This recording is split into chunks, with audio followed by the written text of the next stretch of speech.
no pé de caju.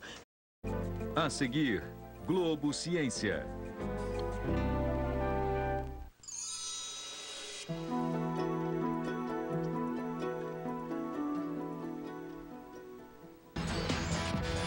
Fundação Roberto Marinho apresenta Globo Ciência.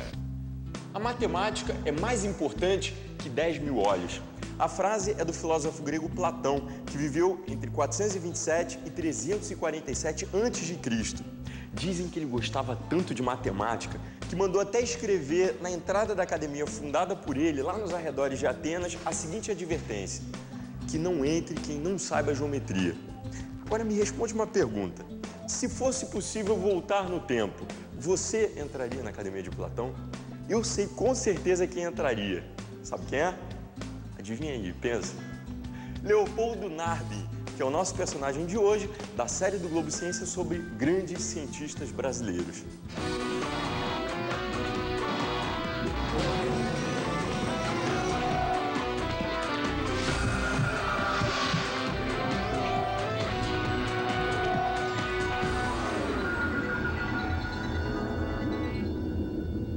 No Antigo Egito, muitos sacerdotes ganhavam a fama de profetas por conseguirem prever as enchentes do Rio Nilo. Hoje, os historiadores dizem que, na verdade, as profecias não tinham nada de milagrosas. Eram, na realidade, resultado de medições e cálculos matemáticos sobre as enchentes e vazantes do rio. Por isso, eles são considerados os primeiros matemáticos. O conhecimento matemático teria surgido da necessidade de se manter registros do gado e outros bens, e sempre esteve nas mãos das classes dominantes. Os sistemas mais antigos de escrita numérica que se tem notícia são dos babilônios e egípcios e datam de 3500 a.C.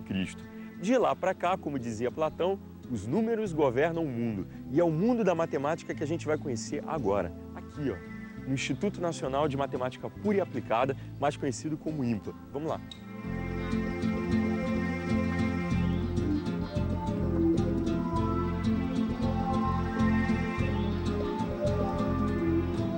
Quem vai conversar comigo é o professor Elon Lages Lima, doutor em matemática, pesquisador aqui do INPA. Primeiro, eu queria que o senhor definisse para a gente o que é matemática pura e o que é matemática aplicada. Matemática pura é a matemática que é desenvolvida pelo seu próprio valor intrínseco, sem se preocupar com a utilização. Embora as origens da matemática tenham todas elas sendo provenientes de aplicações de interesse inicialmente de contagem, medida, etc., a matemática se desenvolveu de tal modo que se tornou um objeto de estudos sem se preocupar com as utilizações imediatas. O curioso, o extraordinário, que acrescenta um valor incrível à matemática, é que essas elucubrações do espírito, que são feitas assim como se fosse uma poesia, uma pintura, um objeto de arte que tem, matemática tem muito a ver com beleza também, essas coisas, de um modo geral, encontram aplicação no futuro. Então, a matemática pura não visa a uma aplicação prática, é isso? Exatamente. Por exemplo, cerca de 500 anos antes de Cristo, um matemático grego chamado Apolônio estudou as seções cônicas. Ele publicou um livro, As Cônicas, que é um livro que ainda hoje é uma obra que merece respeito. Nesse livro ele estudou as figuras tipo hipérbole, parábola e elipse, que são as seções cônicas. Nessa altura ele não tem a menor ideia de para que serviam essas coisas. Hoje em dia sabe-se, séculos depois, viu-se que Kepler descobriu que os planetas giram em torno do Sol, não numa órbita circular, como se acreditar, mas sim uma órbita elíptica. Já muito antes dele, Arquimedes percebeu o interesse da parábola. E a superfície parabólica, por exemplo, hoje é utilizada na televisão, para as antenas parabólicas, é utilizada nos faróis do automóvel. Qual foi a grande importância de Leopoldo Narbi para a matemática brasileira? Enorme. Leopoldo foi um dos pioneiros da investigação matemática no Brasil. Antes dele existiam grandes nomes da matemática, mas que infelizmente viveram muito pouco. O Leopoldo representa uma inovação, uma renovação e inovação na matemática. Foi o primeiro matemático que realmente se dedicou com êxito à pesquisa matemática no Brasil. Vamos aos trabalhos dele, né? Quais foram as principais teorias que ele desenvolveu? O Leopoldo estudou, juntamente com Maurício Peixoto, com Mamana, estudou análise clássica. Depois ele enveredou nessa atividade mais moderna, devido ao grupo Bourbaki, e passou a estudar coisas mais gerais, como, por exemplo, espaços topológicos. Aí veio o livro dele, Espaços Topológicos Ordenados, que foi escrito em Chicago e impresso na Universidade de Chicago, mas em português. Depois ele, no prosseguimento dele, ele estudou análise funcional. E, no final da carreira dele, ele estudou funções holomorfas em espaços de dimensão infinita. Professor, tira uma dúvida, né? Quer dizer, uma curiosidade. A gente está vendo aqui vários conceitos, a gente falou de matemática pura, de matemática aplicada, das ideias, né? Dos conceitos que Leopoldo deixou. Agora, por que nem tudo na matemática pode ser explicado? Tudo pode ser explicado. Acontece que a explicação envolve palavras. E essas palavras, por sua vez, têm que ser explicadas.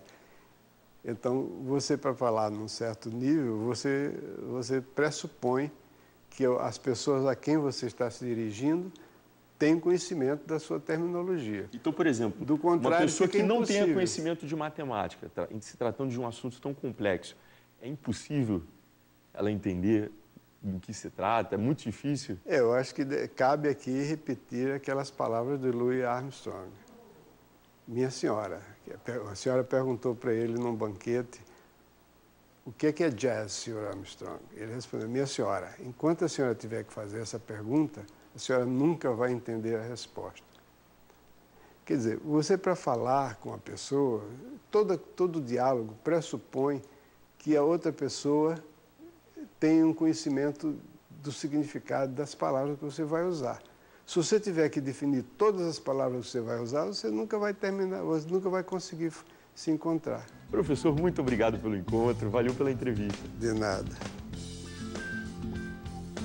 Leopoldo Narbin disse uma vez que no Brasil ainda permanece a impressão de que os matemáticos são aquelas pessoas que trabalham isoladamente, com temperamentos bizarros, mentes distraídas e cabeleiras desgrenhadas. Sabe o que eu estou curioso? Como é que seria o dia a dia de um matemático do porte de Narbin, hein? Como é que seria ele em casa? A gente vai descobrir agora. Vou matar essa curiosidade. Vem cá.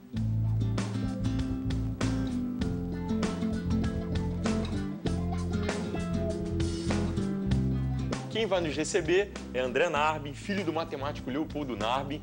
E esse aqui, com certeza, você já conhece. Você sabe quem é? Luiz Nachibin, nosso grande repórter.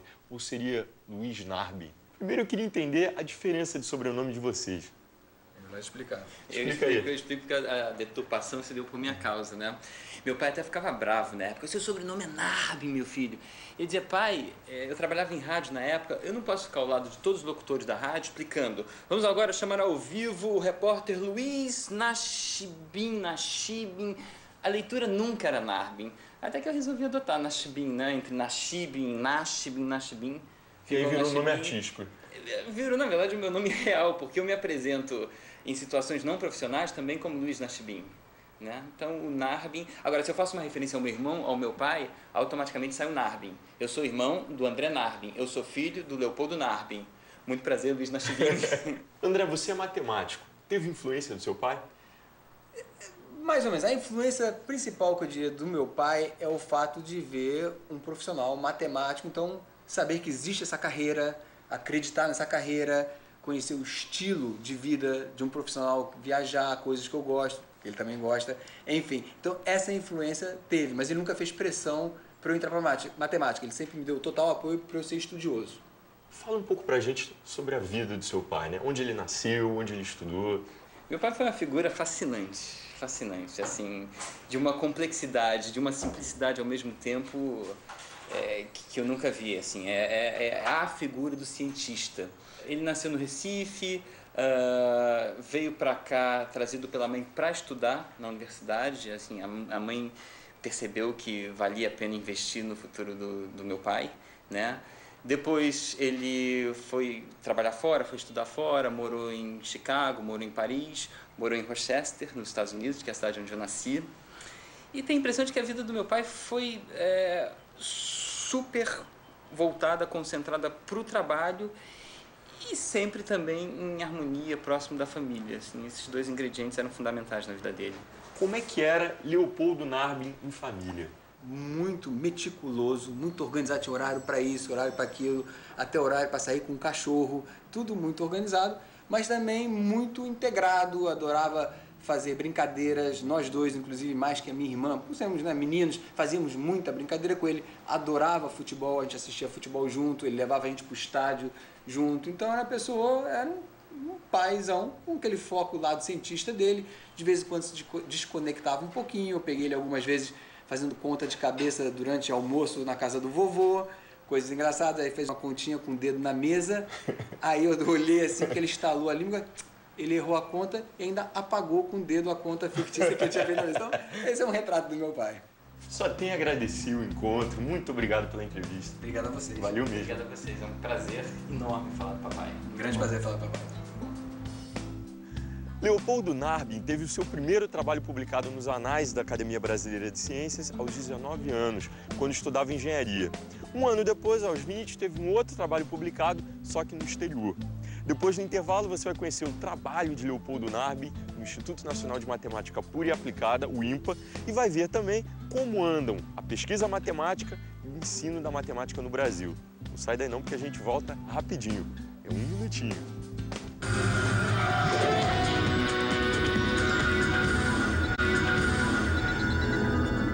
Esse é um dos institutos de matemática mais bonitos do mundo. E a opinião não é só minha, não. É também de matemáticos estrangeiros que visitam o Instituto Nacional de Matemática Pura e Aplicada, o INPA. E aqui não tem só beleza, não. É um dos melhores do mundo. O INPA foi criado em 1952 por um grupo de matemáticos que haviam participado da criação de uma outra instituição de pesquisa, o Centro Brasileiro de Pesquisas Físicas. Entre os fundadores das duas instituições está o nosso personagem de hoje, da série do Globo Ciência sobre os perfis de grandes cientistas brasileiros, Leopoldo Narbin.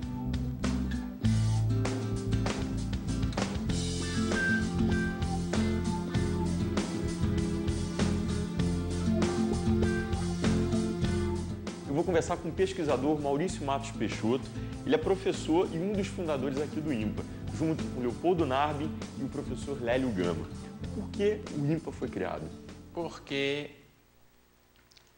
um grupo de Leopoldo e eu, por exemplo, sentíamos muito a falta de um lugar em que se fizesse matemática de um nível parecido, né, com o que se faz lá fora, né, que fazia-se lá fora, né, na época. Da criação do INPA até hoje, o que o senhor poderia apontar para a gente como avanços da matemática? O INPA fez contribuições importantes, eu diria, na área de sistema dinâmico de equações, portanto, de equações diferenciais, ordinárias ou parciais, e fez também contribuições em geometria diferencial e em álgebra, áreas que foram cultivadas pelo INPA com sucesso. Tira uma dúvida para mim, o que é espaço de dimensão finita e o que é espaço de dimensão infinita, que foi objeto de estudo de Leopoldo Narbin? O espaço comum, chamado espaço euclidiano, né? O espaço que nós vivemos, né? Você usa duas coordenadas para caracterizar um ponto do plano. Seria isso aqui, por exemplo. Então a gente tem aqui, é aquele clássico...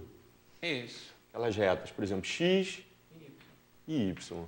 Então se eu tenho um ponto aqui, explica para mim, professor. Então você tem duas coordenadas. As coordenadas, você toma essa origem, isso aqui é x, isso aqui é y. É y. São dois, quer dizer, o par x, y caracteriza um ponto. Por exemplo... Se você tiver no espaço em 3 dimensões, então você não precisa de 3 números, né? Você tem x, y, z. Você tem um ponto aqui com 3 coordenadas. Isso é coordenada z, isso é coordenada y, isso aqui é coordenada x, isso aqui é y, isso aqui é z e essa aqui é x. A gente viu 2, 3, agora, infinitas e infinitas. Como é que é? Infinitas coordenadas você tem, por exemplo, se você quiser considerar as curvas contínuas que vão de um ponto ao outro. Vamos pegar aqui, esse ponto aqui, o 0, 0. Depois um ponto 1. E aqui um ponto... 1. 1. Ok. Você pega as curvas contínuas que vão de 0, 0 a 1, 1. Seria isso aqui, professor? Isso aqui, ó. Isso. Pronto. E aí? Então, você tem infinitas curvas, mas que não pode ser essa multiplicidade, essa quantidade de curvas, não pode ser caracterizada por um número só, cada curva. Quer dizer, você precisa um número infinito de parâmetros para caracterizar uma curva desse tipo. Porque aqui, por exemplo, nesse ponto aqui a gente tem essa coordenada e essa. Aqui nesse a gente tem essa coordenada e essa. Não tem um número infinito de coordenadas, não tem consegue. como delimitar cada pontinho. Não tem. Então, isso seria um espaço de dimensão infinita. Então, a definição é as curvas... A totalidade das curvas que vão de um ponto a outro contínuas é um espaço de dimensão infinita. O senhor estudou com o Leopoldo Narbin engenharia. Por que não matemática? Na época, a matemática não existia como uma disciplina de ensino. Quem fazia a área de ciências exatas ia para engenharia. É isso? Quer dizer, ciências exatas engenharia ou química, enfim. Isso aí, professor. Muito obrigado pela entrevista. Valeu pelo encontro. Nós vamos ver como funciona e o que tem de tão importante nesse instituto. E quem vai nos guiar nessa visita ao mundo da matemática é André Narbin, que além de filho do homenageado, é doutor em matemática e pesquisador aqui do IMPA. Queria conhecer algum laboratório daqui. Então vamos lá conhecer o Laboratório de Visão e Computação Gráfica, o VisGraf, e falar com o professor Luiz Velho. Então vamos, né? Vamos lá.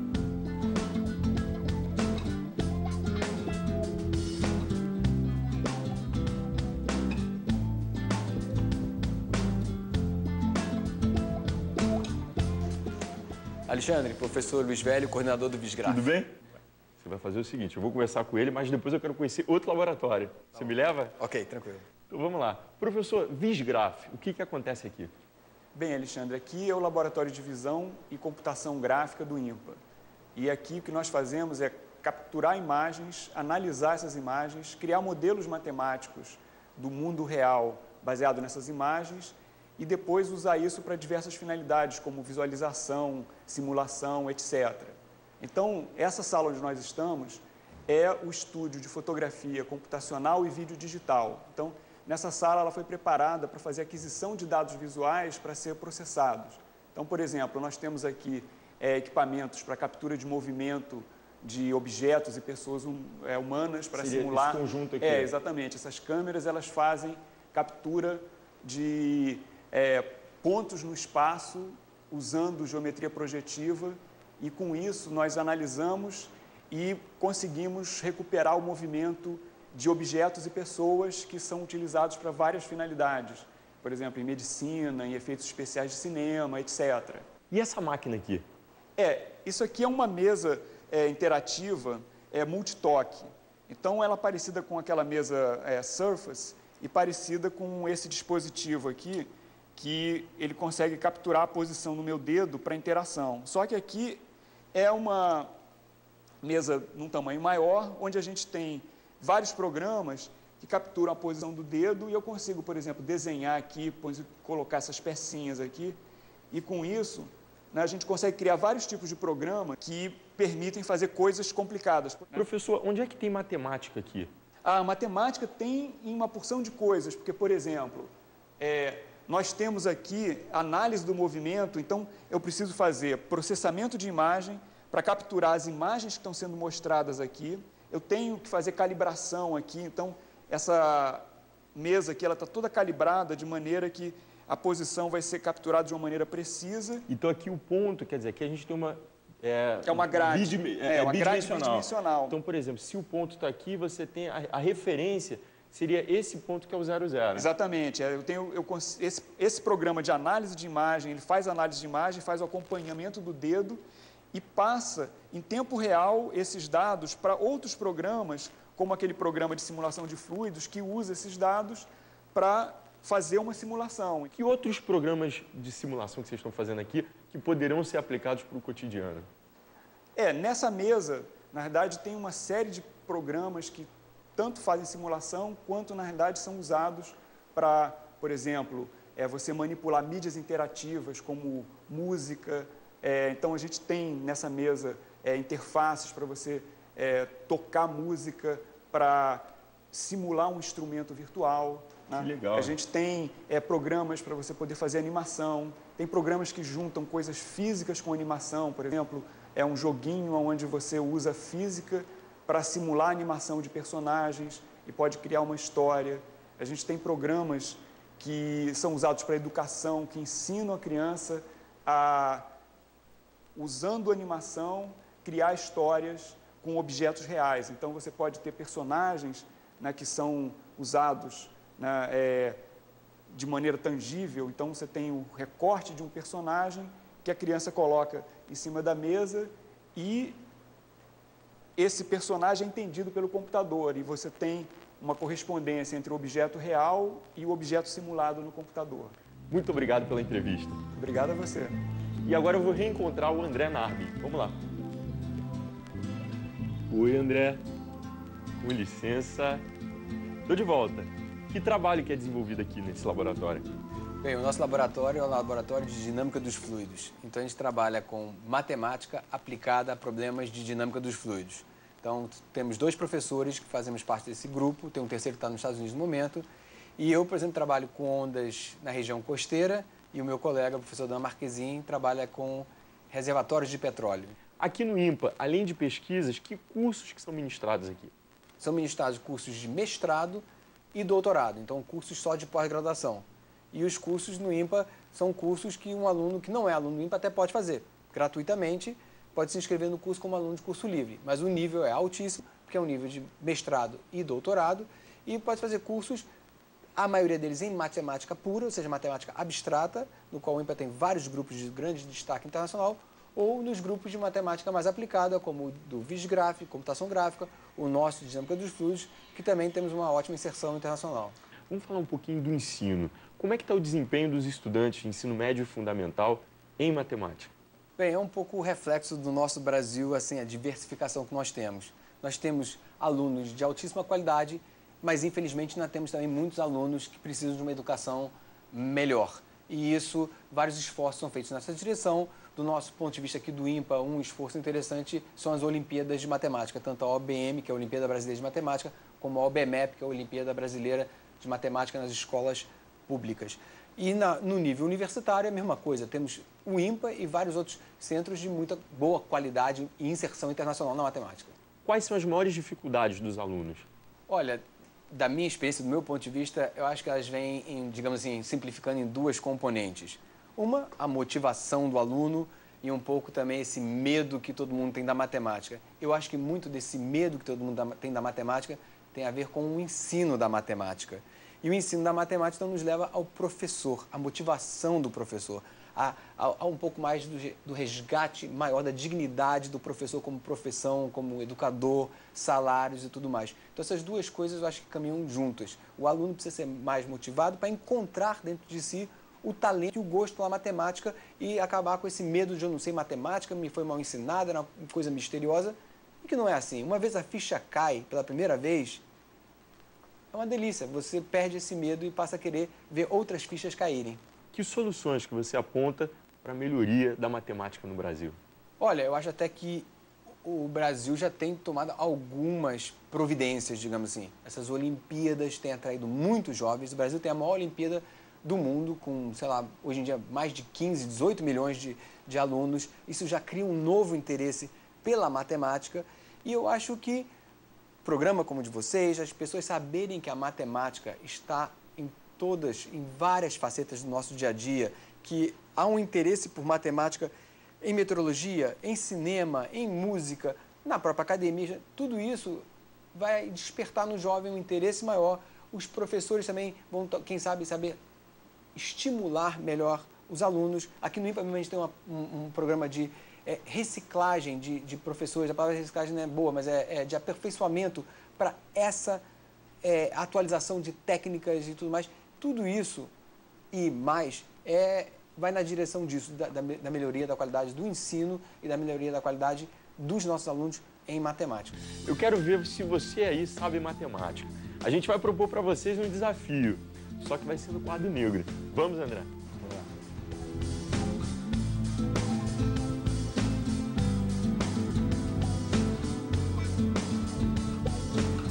Eu queria que você contasse pra gente agora o desafio do tijolo.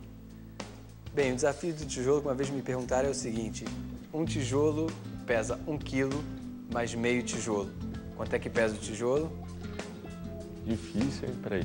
Um tijolo igual a 1 quilo mais meio tijolo. Não sei. Essa é simples. Você Essa ele vai explicar pra gente. Um tijolo pesa 1 quilo mais meio tijolo. Ah, André, isso é uma equação, né? Uma equação, você passa esse termo para cá, Igual a 1, T sobre 2. menos T sobre 2, T sobre 2, igual a 1. Multiplica, vou apagar aqui para já economizar. 1 vezes 2 igual a 2. 2 quilos. Muito obrigado pela entrevista. Valeu, Prazer. André. Gente, até a próxima.